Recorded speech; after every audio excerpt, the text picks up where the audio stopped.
Skip చేయకు, ఎందుకంటే రేపు పొద్దున్న నీ ఇంటి ముందు కూడా ఎవడో ఈ నిమ్మకాయలు కుంకుమ పడేయొచ్చు. అసలు చేతబడితో ఒక మనిషి ప్రాణాలు తీయొచ్చా? చెప్తా విను. మీ మోకాళ్ళలో ఉన్న బుర్రని కాస్త పైకి తీసుకురండి. చేతబడితో మైండ్ కంట్రోల్ చేసే పవరే వాళ్ళకుంటే ఆ శ్మశానంలో పందులు తోలుకుంటూ కూర్చోరు. డైరెక్ట్ గా సీఎం పీఎం కుర్చీకో ఎసరబెట్టి సెటిల్ అయిపోయింగా. మీ మంత్రాలతో మనుషుల్ని కంట్రోల్ చేసేంత మ్యాజిక్కే నిజంగా ఉంటే డైరెక్ట్ గా అంబానీనో బ్యాంక్ మేనేజర్నో చేతబడి చేసి వాళ్ళ ఆస్తులు లాగేసుకోవచ్చు కదా.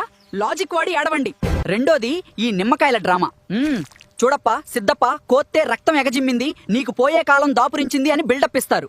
కత్తికి సున్నం పసుపు కుంకుమ రాసి కోస్తే రంగు మారక కమలాపండ్ల రసం వత్తదా? అది రక్తం కాదు, మన 8వ తరగతి సైన్సు. కత్తికి పూసిన సున్నానికి నిమ్మరసం తగిలితే ఎర్రగా మారుద్దని మన స్కూల్లో సైన్స్ మాస్టర్ ముందే చెప్పారు. కానీ మనం వినకుండా లాస్ట్ బెంచీలో కూర్చుని ఆ స్వప్నతో సరసాలాడాం కదా. ఏరా, నీకెవడో చేతబడి చేసేసాడట కదా అని ఊళ్ళో 4 ముండా కొడుకులు నీ చెవిలో ఊస్తే చాలు, ఆ దెబ్బకి లేనిపోని రోగాలు తెచ్చుకుని మీరే పైకి టికెట్ తీసుకుంటారు. ఇలాంటి మాయల ఫకీర్లు నిమ్మకాయల బ్యాచ్లు 100 మంది వచ్చినా నీ వెంట్రుకు కూడా పీకలేరు.